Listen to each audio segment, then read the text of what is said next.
A rich college kid dumps scalding hot coffee on a 72-year-old Navy veteran's uniform, right in the middle of a packed coffee shop. The veteran just sits there, silent, trembling. The kid and his friends are laughing, recording it. They think this frail old man is just another nobody they can humiliate for internet clout. But what they don't know is that the old man's son isn't just any soldier, and he just walked through the door. Captain Marcus Wade, Delta Force, and these kids just made the last mistake of their privileged lives. Before we begin, tell us where you are watching from. And if this story touches your heart, please subscribe for more. The Maritime Brew sits on the corner of Orange Avenue in Coronado, California. It's the kind of place where the coffee is strong, the pastries are homemade, and every single person who walks through that door is treated like family. The owner, a retired Marine named Frank Sullivan, opened it 15 years ago with one simple rule. Veterans drink for half price, always. The walls are covered with black and white photographs. Navy SEALs from the base down the road, sailors from the USS Midway, Marines from Camp Pendleton. And right there in the center, in a frame that Frank polishes every single morning, is a photo of Admiral James Wade receiving the Navy Cross in 1971. Frank's known the Admiral for decades. Every Tuesday morning at exactly 0800 hours, the Admiral walks through that door in his dress whites. His uniform is immaculate, his shoes are polished to a mirror shine, his medals catch the morning light streaming through the windows. And every Tuesday, he sits at the same corner table, orders the same black coffee, and waits. He's waiting for his son. Captain Marcus Wade had killed men with his bare hands. He'd jumped out of perfectly good aircraft at 30,000 feet.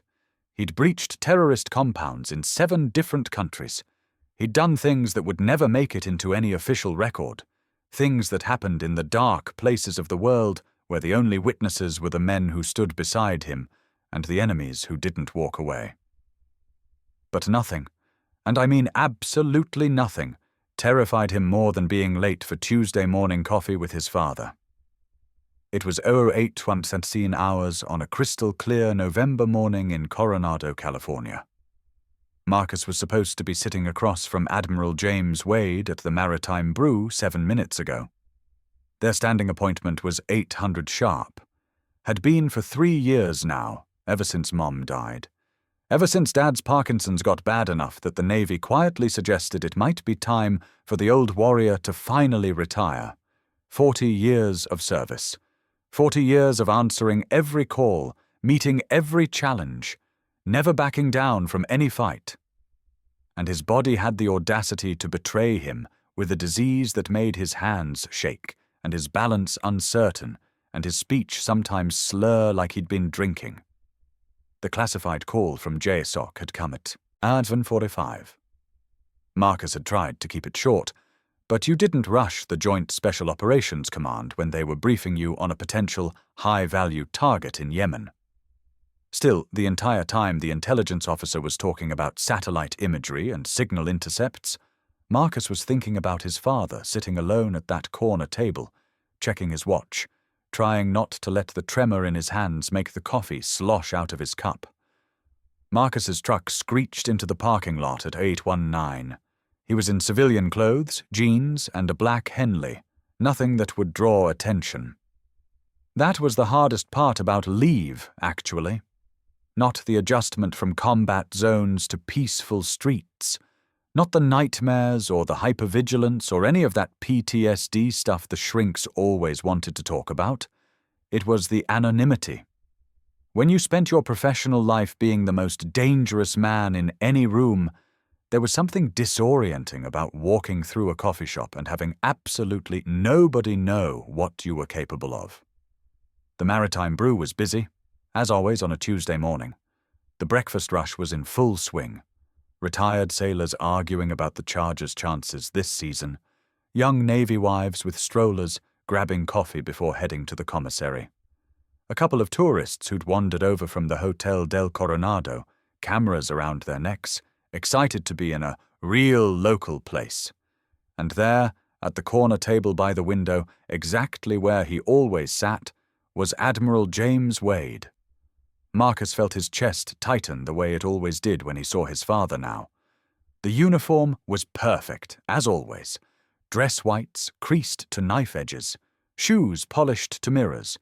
The rows of ribbons on his chest told a story that most people couldn't even begin to read. Navy Cross, Silver Star, 3 Bronze Stars, 2 Purple Hearts, the Navy Distinguished Service Medal. 40 years of service condensed into colored fabric and metal. But it was the man wearing them that made Marcus's throat close up. His father had always been a giant in his eyes. 6'2", broad-shouldered, the kind of command presence that made junior officers straighten their spines from 50 feet away. Now, at 72, he looked smaller somehow. The Parkinsons had stolen 15 pounds he couldn't afford to lose. His hands rested on the table, trembling slightly despite his obvious effort to keep them still. He was alone. Marcus was about to push through the door, already rehearsing his apology for being late, when he noticed something that made every combat instinct in his body snap to attention. 4 young men had just entered the coffee shop, early 20s maybe. They moved with the loose, careless confidence of people who'd never faced real consequences for anything in their entire lives. The leader was tall, probably 6'1", with the kind of muscular build that came from a personal trainer and a fully stocked gym, not from functional strength. Designer everything. The shoes alone probably cost more than most people's monthly rent. His hair was styled in that deliberately messy way that took 45 minutes and 3 products to achieve. Behind him, 3 clones. Different faces, same energy. Money, privilege, entitlement, and every single one of them was holding a phone. Marcus's hand froze on the door handle. He'd seen this before. Different country, different context, but the same energy. The way predators moved when they'd spotted prey. The casual cruelty of people who'd convinced themselves that other human beings were just props in their personal entertainment. The leader, Marcus would later learn his name was Brantley Ashford III, swept his eyes across the coffee shop like a director scouting locations. His gaze passed over the young families, dismissed the cluster of sailors, skipped past the tourists. He was looking for something specific, someone vulnerable. Someone who would give him the reaction he wanted. And then he saw Admiral Wade. Marcus watched Brantley's face light up, watched him gesture to his friends, a predator signaling his pack, watched all 4 phones come up, already recording. Marcus didn't move, not yet, because he'd learned something in 12 years of special operations. You don't react to what you think is happening. You wait. You confirm. You let the enemy commit, and then you act with absolute precision. Brantley and his crew approached the Admiral's table with the kind of exaggerated swagger that would have been comical if Marcus's blood wasn't starting to run cold. His father looked up as they surrounded his table, and Marcus saw the confusion flicker across his face. Not fear. The Admiral had faced down enemy gunboats in the Mekong Delta. 4 punk kids in a coffee shop weren't going to scare him. But confusion, yes, because this wasn't normal behavior, even in a society that had largely forgotten how to respect its elders. "Yo, yo, yo, what do we have here?" Brantley's voice carried across the coffee shop, pitched loud enough to make sure everyone could hear. "Guys, check this out. We got ourselves a real live war hero." The word hero dripped with sarcasm so thick you could cut it with a knife. Marcus's hand was on the door, but he still didn't move. Not yet. "Dude, look at all those ribbons," one of Brantley's friends said. Preston, Marcus would learn later. Trust fund kid from La Jolla. "My grandpa had some of those. He got them for like showing up or whatever." Admiral Wade set his coffee cup down carefully. His hands were shaking worse now, and Marcus knew it wasn't just the Parkinsons. It was the effort of controlling his temper, of maintaining the dignity that had been drilled into him through 4 decades of naval service. "Gentlemen," the Admiral said, and his voice was steady despite everything. "I'm just here to have my coffee. I'd appreciate it if you'd move along." "Oh, he'd appreciate it," Brantley mimicked, his voice high and mocking. "Did you guys hear that? The old dude would appreciate it." He leaned down, getting in the Admiral's face, his phone still recording. "Tell me something, Pops. What's it like knowing you fought for a country that doesn't give a damn about you now? Like, you risked your life or whatever, and now you're just some old guy taking up space in a coffee shop." The Maritime Brew had gone quiet. Conversations had stopped mid-sentence. Forks had frozen halfway to mouths. Frank Sullivan, the owner, was already coming around from behind the counter, his face red with anger. But he was 68 years old with a rebuilt knee. He wasn't going to reach them before something bad happened. Marcus knew this. He calculated angles, distances, response times. His hand was still on the door handle. His body was coiled like a spring. But he waited, because his father had taught him something important. You don't start fights, you finish them. "My service meant something," Admiral Wade said quietly. "It still means something." "Oh, does it, though?" Another friend chimed in. Chad, investment banker's son. "Because from where I'm standing, it looks like all it got you was shaky hands and a coffee habit. How much does the government pay you to sit here and shake, old man? Is it even minimum wage?" Laughter. Cruel, casual laughter. The kind that came from people who'd never experienced real suffering and couldn't imagine it in others. Admiral Wade's jaw tightened. A muscle in his cheek jumped. And Marcus saw something that made his heart break and his rage ignite simultaneously. His father's eyes were getting wet, not crying. The Admiral would never give them that satisfaction. But wet, because this wasn't about physical pain. This was about having your entire life's service, your sacrifices, your brothers who didn't come home, reduced to a punchline for spoiled children's social media content. "I think you boys should leave." Frank finally reached the table, putting himself between the Admiral and his tormentors. "Now, before I call the police." "Oh, look, another old dude," Brantley said. But there was a flicker of uncertainty in his eyes now. This wasn't playing out exactly how he'd planned. The Admiral wasn't yelling or crying or doing anything dramatic enough for good content. He was just sitting there with dignity, and that wasn't going to get views. That's when Brantley decided to escalate. He picked up his coffee cup. It was still hot, steam rising from the surface. And in a movement so casual it almost didn't seem real, he tilted it forward and poured the entire contents onto Admiral Wade's uniform. The coffee splashed across the pristine white fabric, steaming and spreading in a dark stain across 40 years of service. It soaked into the ribbons, dripped onto the Navy Cross that the Admiral had earned by pulling 3 wounded Marines out of a kill zone under heavy fire in 1971.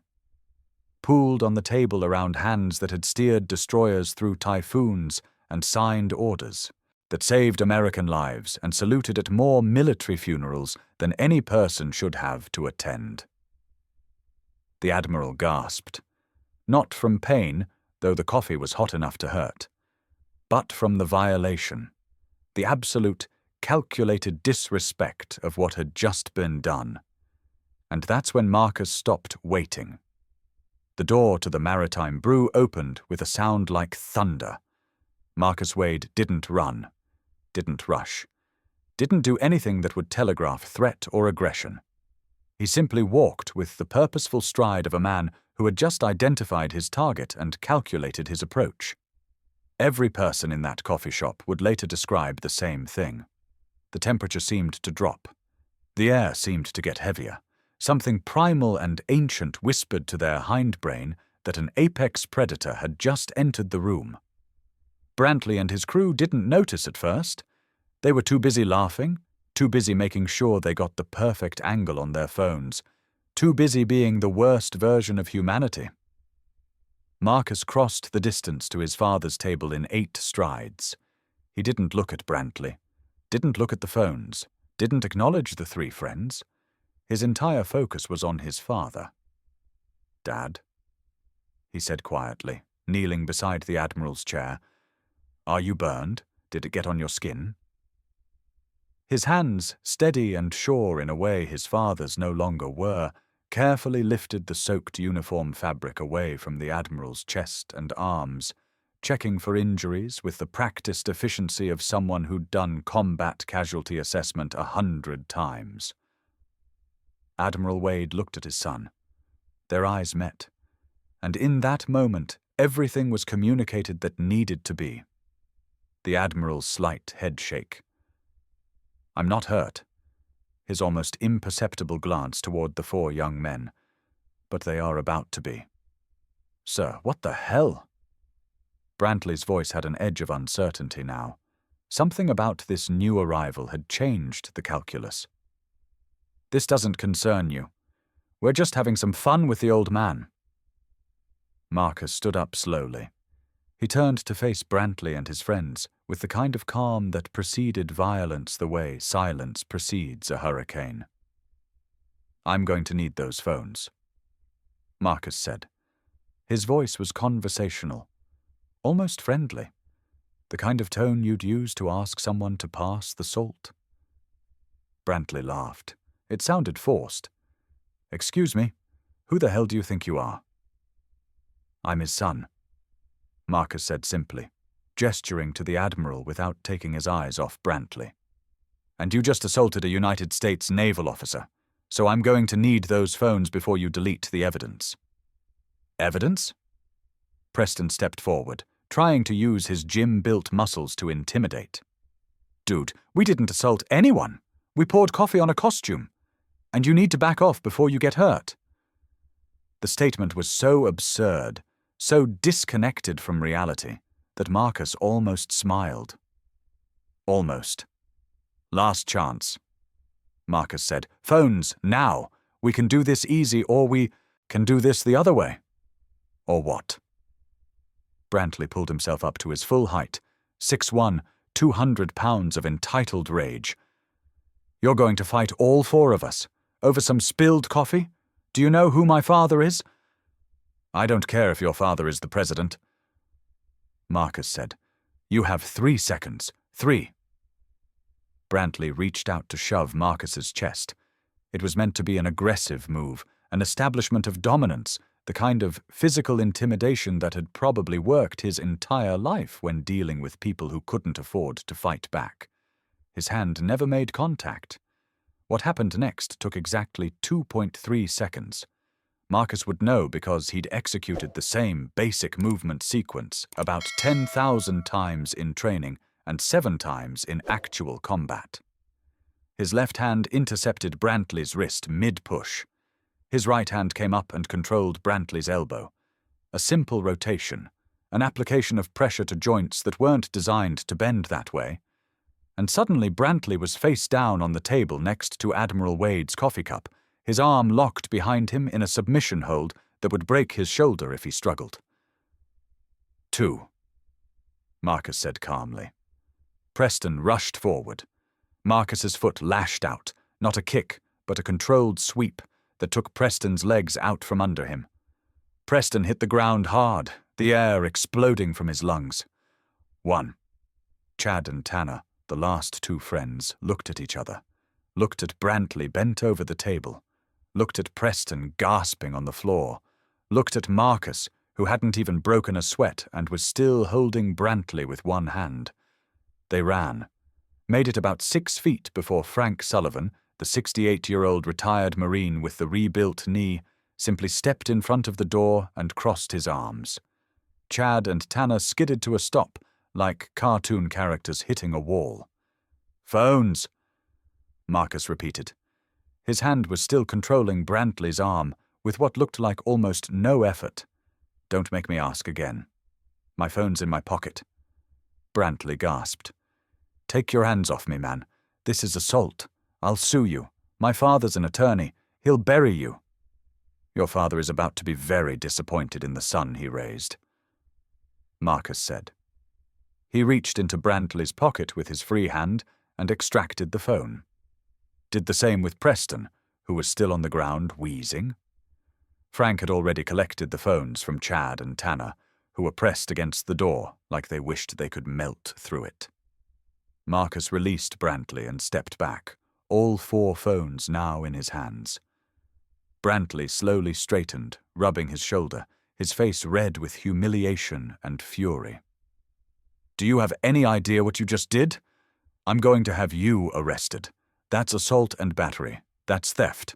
My father is going to want to hire the best attorney he can find. A new voice interrupted. Because your son just committed a federal offense.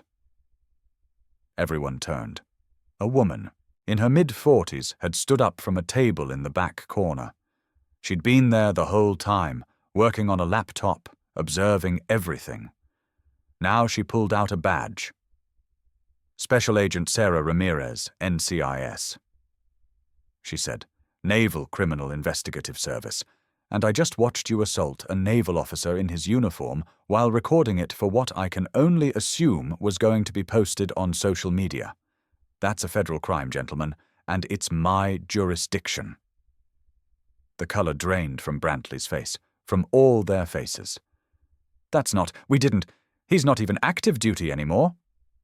Brantley stammered. He's just some old guy in a costume. That old guy is Admiral James Wade, Agent Ramirez said, walking over to stand beside Marcus. Retired, yes, but still subject to the protections afforded to veterans under federal law, and attacking a service member because of their military status is a hate crime enhancement. So no, son, your father's money isn't going to make this go away. She pulled out her phone and made a call. This is Ramirez. I need a unit at the Maritime Brew on Orange Avenue. I have 4 suspects in custody for assault on a military veteran. Federal charges? Yeah, they'll be the ones who look like they just realized they made the worst mistake of their lives. Marcus walked back to his father, kneeling beside him again. The Admiral was still sitting ramrod straight in his chair, his coffee-stained uniform drying in irregular patterns across his chest. But there were tears running down his face now. Not from pain. From something else entirely. I'm sorry, son, the Admiral said quietly. I'm sorry you had to see that. Sorry I couldn't handle it myself. Marcus felt his own eyes burn. Dad, you handled it exactly right. You kept your dignity. You didn't give them what they wanted. That took more strength than anything I did. My hands, the Admiral said, looking down at them. They were shaking badly now, the adrenaline making the Parkinson's symptoms worse. I couldn't even... If I'd tried to fight back, I would have... You're a 72-year-old man with Parkinson's disease, Marcus said firmly. You are not required to physically defend yourself against 4 attackers half your age. That's why you have a son who can do it for you. The Admiral looked at Marcus for a long moment. Then he smiled, really smiled, for the first time since the ordeal began. You were late, he said. I know, JSOC called Yemen thing. Yemen's heating up again? Always is. Dad, do you want to press charges? Because Agent Ramirez isn't giving them much choice on the federal stuff. But if you want to add anything personal... I want to go home, the Admiral said tiredly. I want to change out of this uniform, and I want to come back here on Thursday morning and have my coffee like nothing happened, because I'll be damned if I let 4 punk kids take this place away from me. Marcus helped his father stand, supported his elbow as they walked toward the door. Every person in the Maritime Brew stood as they passed. Not planned, not coordinated, just a spontaneous gesture of respect from people who understood what they'd just witnessed. Frank Sullivan met them at the door. Admiral, your coffee is on the house, forever. And Marcus? He looked at the younger Wade. Your father told me you were Special Forces, but I didn't realize, the way you handled them. I train, Marcus said simply. Delta Force, Agent Ramirez supplied, having overheard. "Captain Marcus Wade, though I'm sure he'd prefer that stayed quiet." Frank's eyes went wide. "Delta? Jesus! Those kids had no idea how lucky they are that you decided not to actually hurt them." Marcus glanced back at Brantley and his friends, who were being read their rights by the NCIS agents who'd just arrived. "The day's not over yet," he said quietly. But he was smiling when he said it, the kind of smile that didn't reach his eyes, the kind that promised consequences were coming, and they would be thorough, and they would be just. Because you don't humiliate Marcus Wade's father, not without paying for it. Special Agent Sarah Ramirez had been with NCIS for 17 years. She'd investigated everything from petty theft on naval bases to murder-for-hire schemes involving active duty personnel. She'd seen humanity at its worst and occasionally at its best. But sitting in her office 3 hours after the incident at the Maritime Brew, scrolling through Brantley Ashford III's social media channel, she felt a cold rage that was entirely unprofessional and absolutely justified. The channel was called Reality Checks. The tagline read, "Teaching life lessons to people who forgot their place." There were 847 videos, 2.3 million subscribers, millions upon millions of views, and every single video was an exercise in calculated cruelty. Video number 1, Brantley and his crew approaching a homeless veteran outside a gas station, offering him money, then pulling it away at the last second while laughing. "Dude, you should see your face! You really thought we'd give a bum $20. Video Tomat 47, targeting an elderly woman with a walker at a grocery store, accidentally, bumping into her repeatedly while filming her increasingly distressed reactions. "Move faster, Grandma. Some of us have places to be." Video Hamra 156, approaching a young man with Down syndrome at a park, pretending to befriend him, then mocking his speech patterns once he trusted them. The comment section was a cesspool of laughing emojis and worse. Video 243, finding a wheelchair user at a mall, blocking their path, making them ask repeatedly to get by, all while maintaining plausible deniability.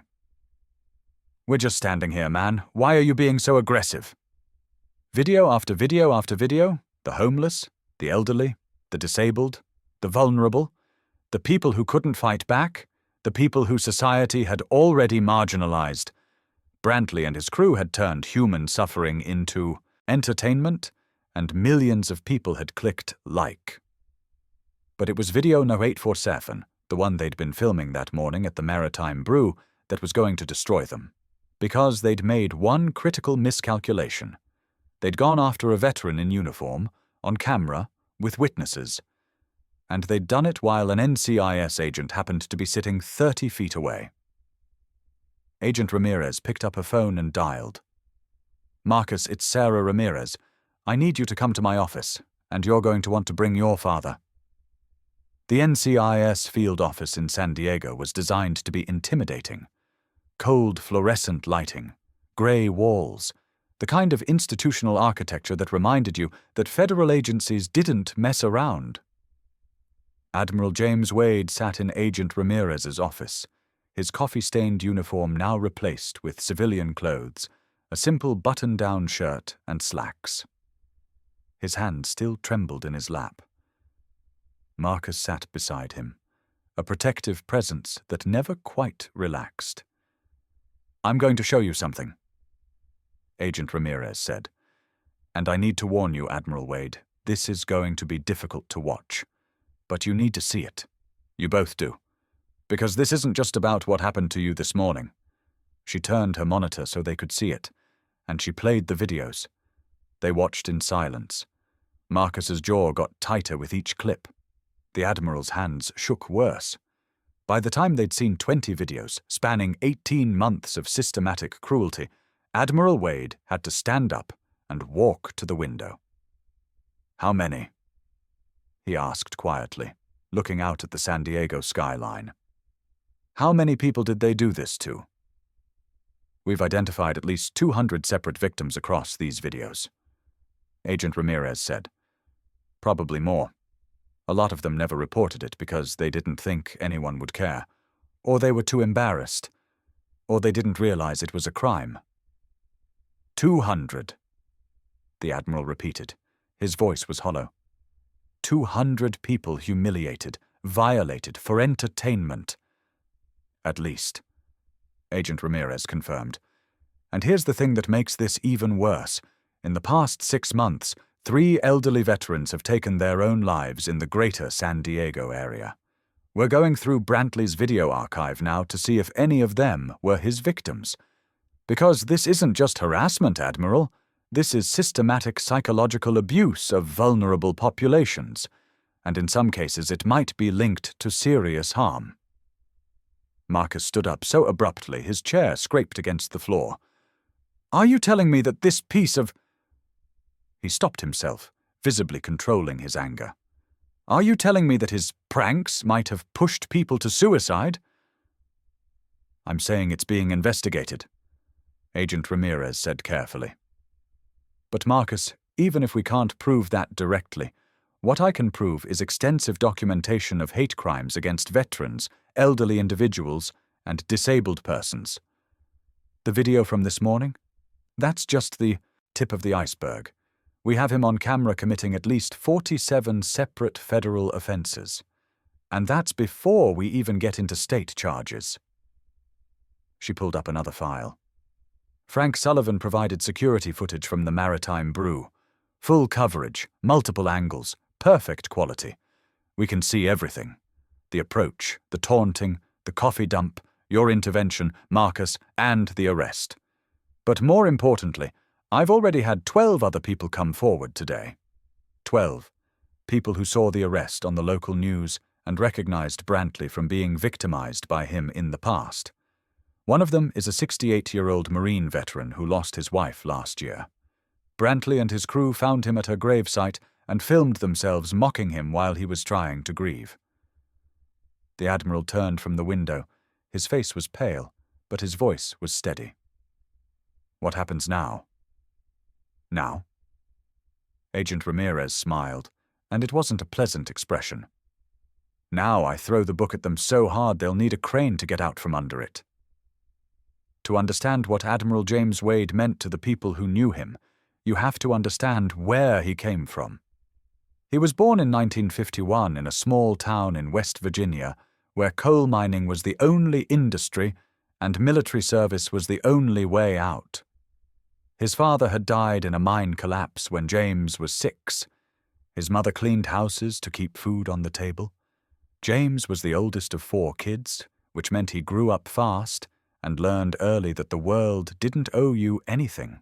He joined the Navy at 17, not because he loved the ocean or dreamed of adventure, because his family needed the money and his country needed men willing to stand between civilization and chaos. Vietnam was waiting. He was 19 years old when his swift boat came under heavy fire in the Mekong Delta. The boat commander was killed instantly. The gunner was wounded. They were taking water and sinking, and enemy rounds were stitching across the hull like a sewing machine. James Wade, 19 years old, coal miner's son from West Virginia, took command. He returned fire, kept the boat moving, and managed to get 3 wounded Marines who'd been pinned down on the riverbank.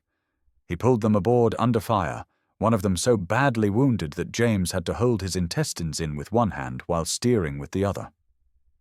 The Navy Cross citation says he showed extraordinary heroism in combat. What it doesn't say is that he was so young he still had acne, that he threw up after the firefight ended because his hands were covered in another man's blood, that 2 of the Marines he saved were KIA before they reached the field hospital, and he carried that guilt for decades. He stayed in the Navy, rose through the ranks, commanded a destroyer, made admiral, served with distinction in the Gulf War, mentored hundreds of young officers, lost count of how many military funerals he attended, how many letters he wrote to grieving families, how many times he had to make the impossible choice between mission success and the lives of the people under his command. And he did it all with honor, with dignity. with the understanding that service meant sacrifice, and leadership meant taking care of the people who couldn't take care of themselves. When his wife Margaret died 3 years ago, after 46 years of marriage, something broke inside him that no amount of discipline could fix. The Parkinson's diagnosis came 6 months later. The Navy suggested retirement. He accepted because he knew his body was betraying him, and the Navy deserved leaders who were at their best. But retirement was killing him faster than the disease. Until Marcus suggested the Tuesday morning tradition.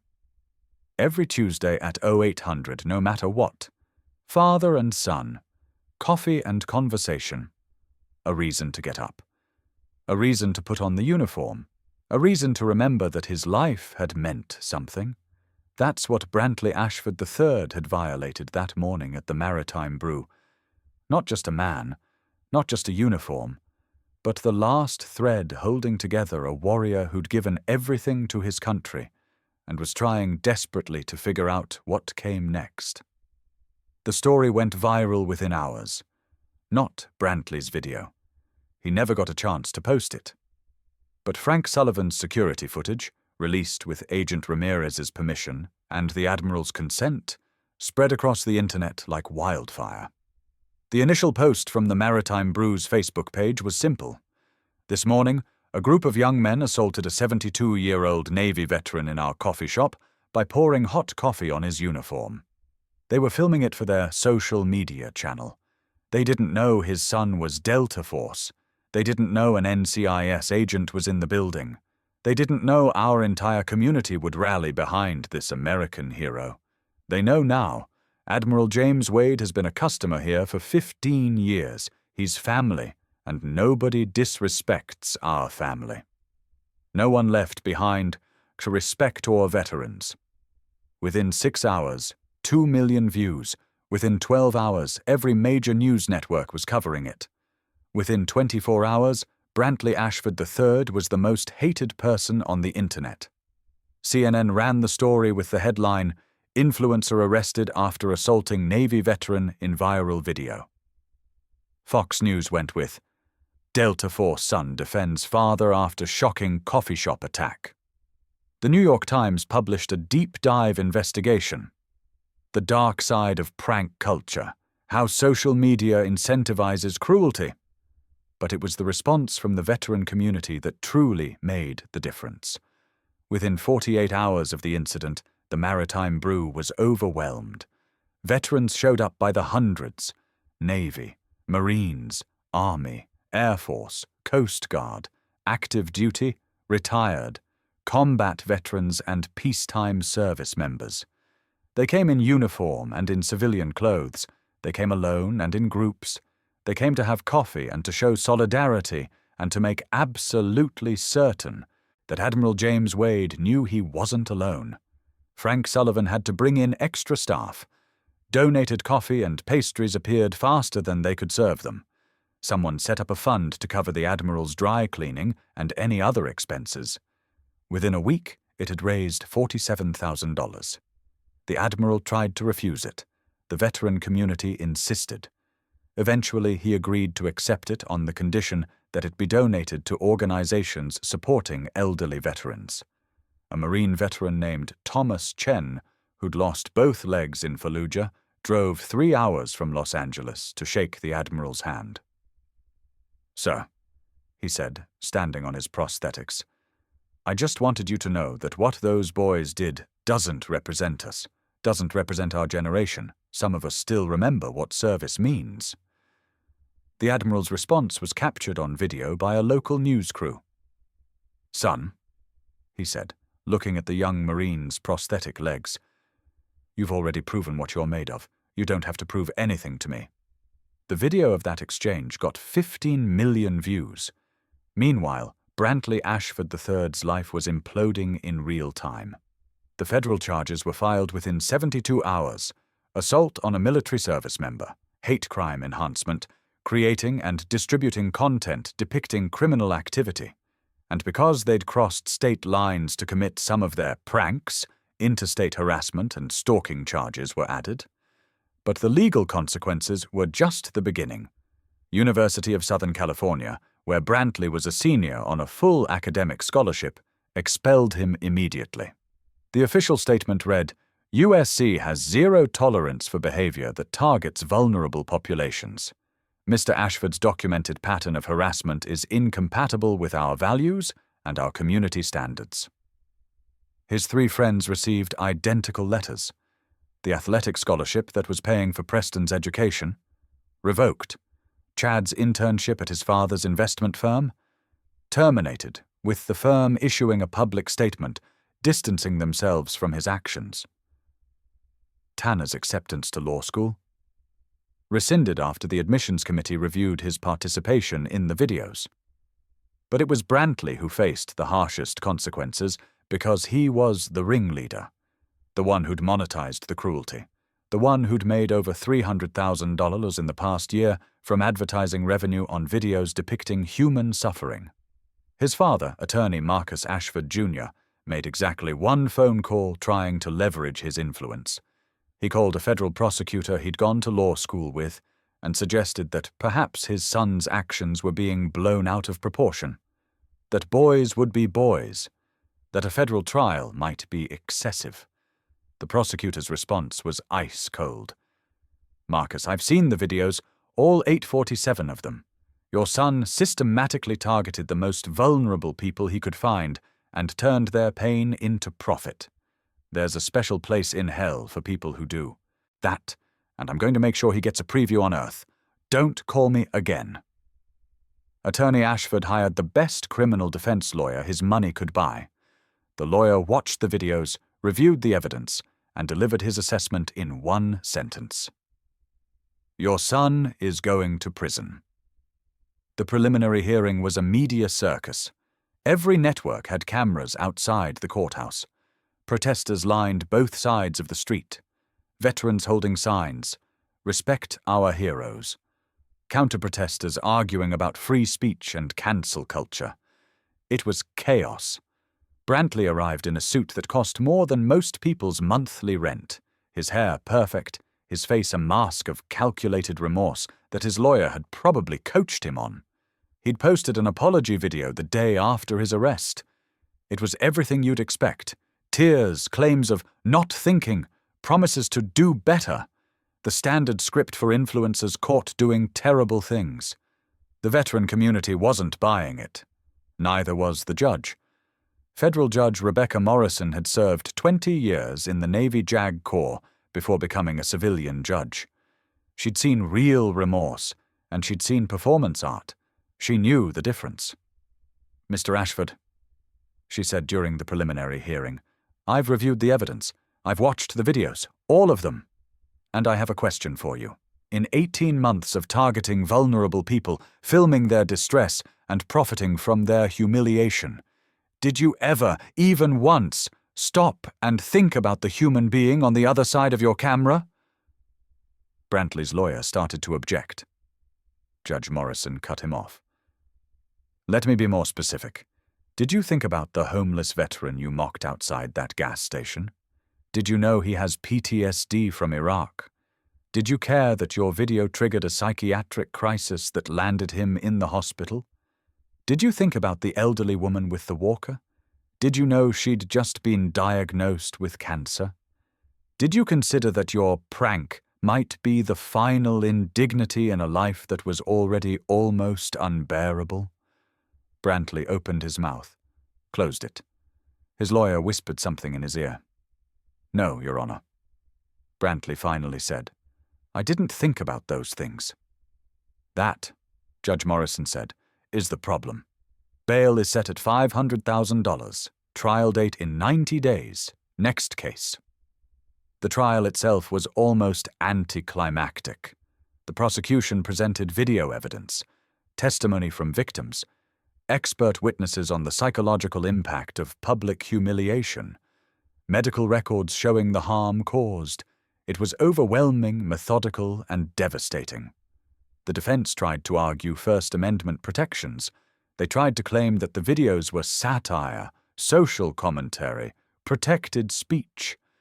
They tried to paint Brantley as a young man who'd made mistakes but didn't deserve to have his life ruined. Then the prosecution called Admiral James Wade to the stand. The courtroom went silent as the Admiral walked to the witness box. He was in his dress whites again. The coffee stains were gone, but the memory of them hung in the air like smoke. He took the oath with a steady voice, though his hands shook as he placed them on the Bible. The prosecutor was gentle. "Admiral Wade, can you describe what happened on the morning of November 5th? The Admiral did. Simply. Factually.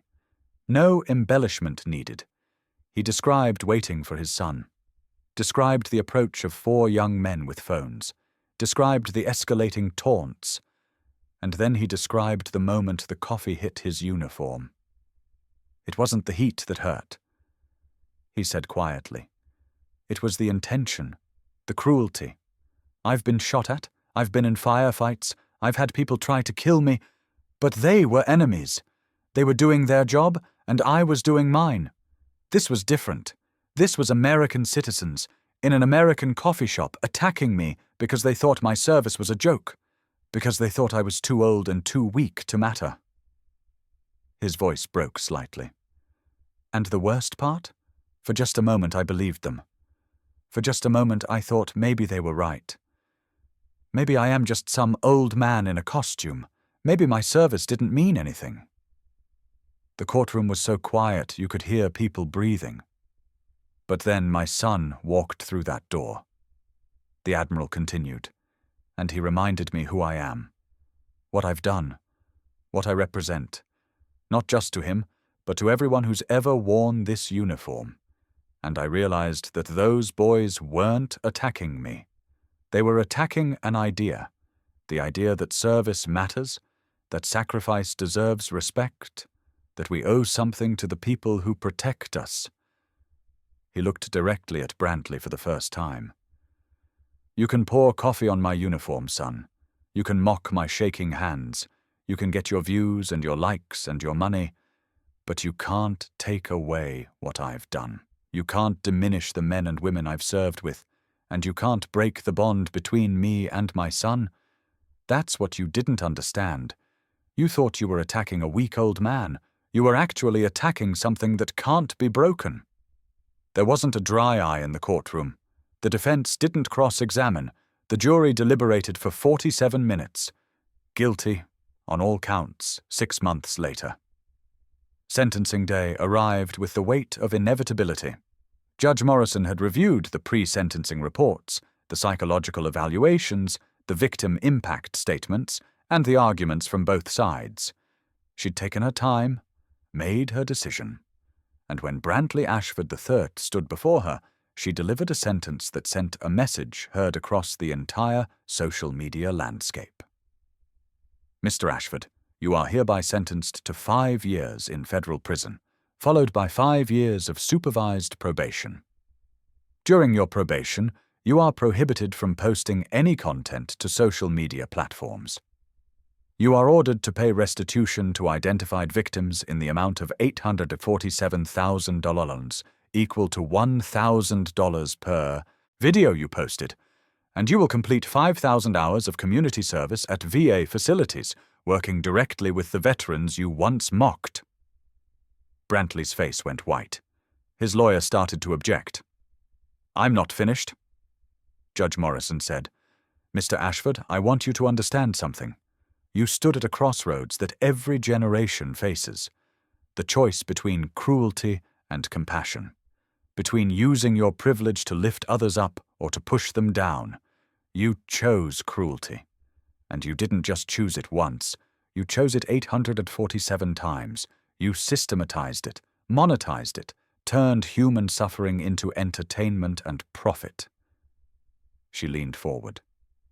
But here's what you failed to understand. Every single person you targeted was stronger than you.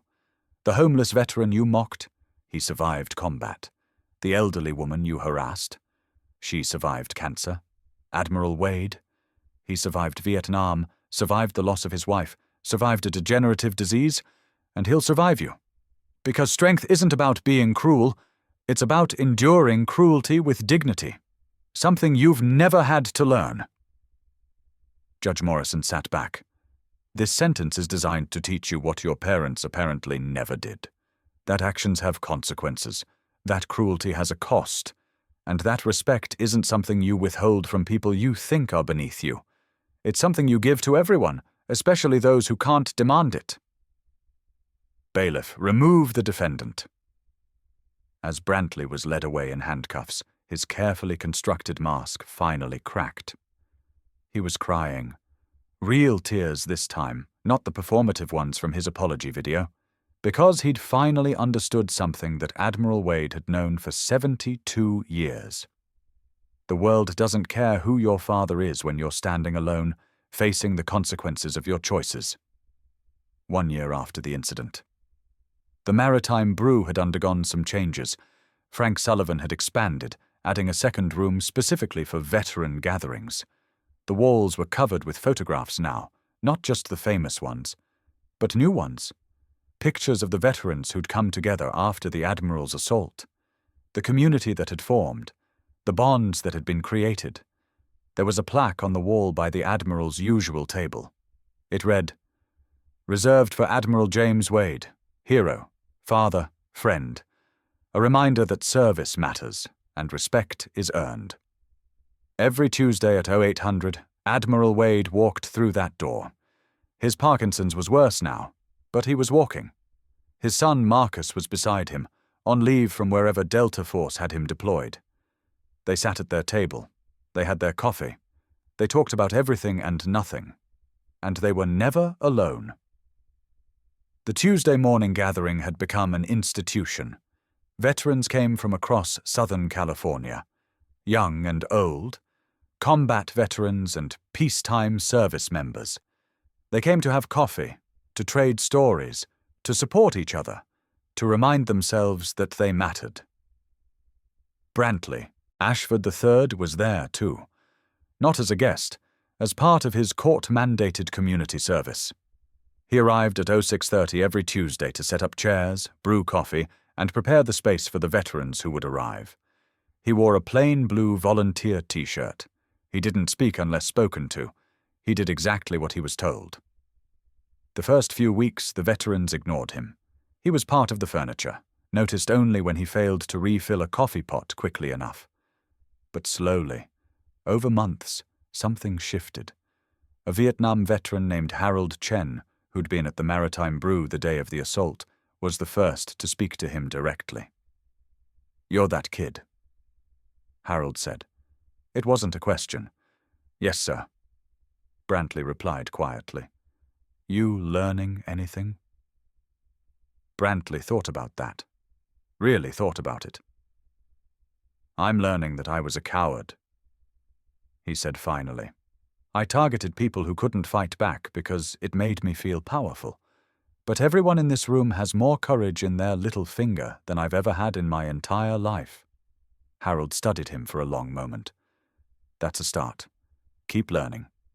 Over time, more veterans began to interact with him. Not friendly, exactly, but not hostile.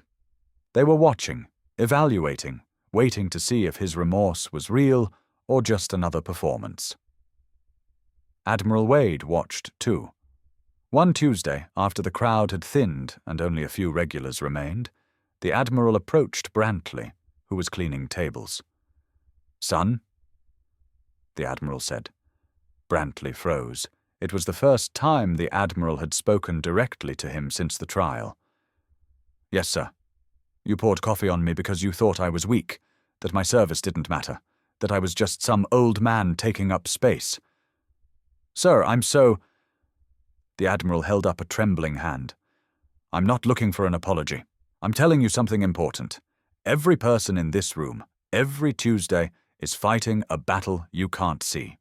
PTSD, physical injuries, grief, survivor's guilt, the struggle to find purpose after decades of service. We're all weak in some way. We're all vulnerable, but we show up. We support each other. We keep fighting." He looked Brantley in the eye. "You took my worst day and made it public. But you also inadvertently gave me something back. You reminded me that I'm not alone, that my service mattered, that there's a community of people who have my back. So I'm going to tell you something that might surprise you. Brantley waited, hardly breathing. "I forgive you," the Admiral said. "Not because you deserve it, because I deserve peace. But here's the thing about forgiveness, son. It doesn't erase consequences. You're still going to serve your sentence. You're still going to live with what you did. But you get to choose what you do with that. You can let it destroy you, or you can let it transform you." The Admiral turned to walk away, then paused. "And son, when you're done with your community service, when you've served your time, if you want to, come back here on your own to be part of this community instead of a punishment, we'll consider it. But you'll have to earn it. Every single day." Brantley couldn't speak. He just nodded, tears streaming down his face. Marcus Wade, who'd been watching from across the room, walked over to his father and put a hand on his shoulder. "That was generous," he said quietly. "It was necessary." The Admiral replied, "He's a kid who made terrible choices, but everyone deserves a chance at redemption. Not a guarantee, a chance. What he does with it is up to him." They walked to the door together, father and son, warrior and protector. The morning sun was streaming through the windows, catching the dust motes in beams of gold. Behind them, Brantley was still cleaning tables, moving slowly, carefully, like a man who was finally learning the weight of his actions. Outside, Marcus paused. "Dad, I got orders. I'm deploying in 2 weeks. Yemen." The Admiral's hand shook as he gripped his son's arm. "You be careful. You come home." "Always do," Marcus said. "And Dad, thank you." "For what?" "For teaching me that strength isn't about how hard you can hit. It's about how much you can endure and still stand up, still show up, still choose to be kind even when the world gives you every reason not to be." The Admiral smiled. "You learned that on your own, son. I just gave you the example." They walked to Marcus's truck together. The parking lot was filling up with veterans arriving for the morning gathering. Each one nodded respectfully as they passed the Admiral. Each one understood, without words, that they were part of something larger than themselves, because that's what Brantley Ashford III never understood when he poured that coffee. He wasn't attacking just one man, he was attacking an idea.